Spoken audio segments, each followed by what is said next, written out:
Cet automne, la Réunion des musées nationaux Grand Palais accueille la Bohème. À cette occasion, et en partenariat avec le ministère de la Culture, la Réunion des musées nationaux Grand Palais vous propose cette visite immersive 360 degrés qui vous donnera, je l'espère, l'envie de venir la découvrir dans son intégralité. Je suis Sandrine, conférencière du Grand Palais, et je vous invite à me suivre sur le chemin de la Bohème.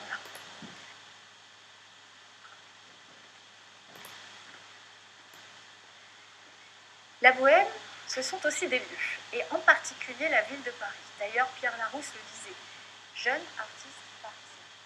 Baudelaire, lui, va nier le fait qu'il puisse exister une bohème en province. La bohème est forcément parisienne. Et dans Paris, des lieux particuliers.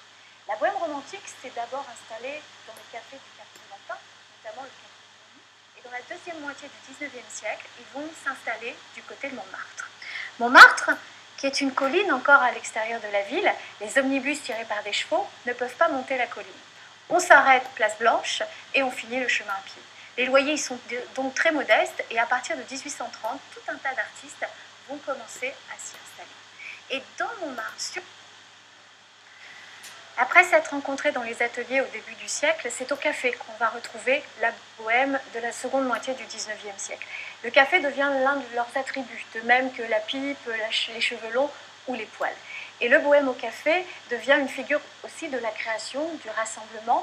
On va retrouver ici des boutins, qui est peint par Degas, qui est une figure de café exemplaire. Il a perdu toute sa fortune à l'âge de 50 ans et il va devoir travailler pour financer sa vie. Un moment de création, puisqu'il est avec le baron Le Pic, et ensemble, ils travaillent au procédé du monotype que Degas réutilisera par la suite. Mais le café va aussi très rapidement donner une vision différente de la bohème. C'est ce que, à nouveau, Degas nous montre ici avec des boutins. Des boutins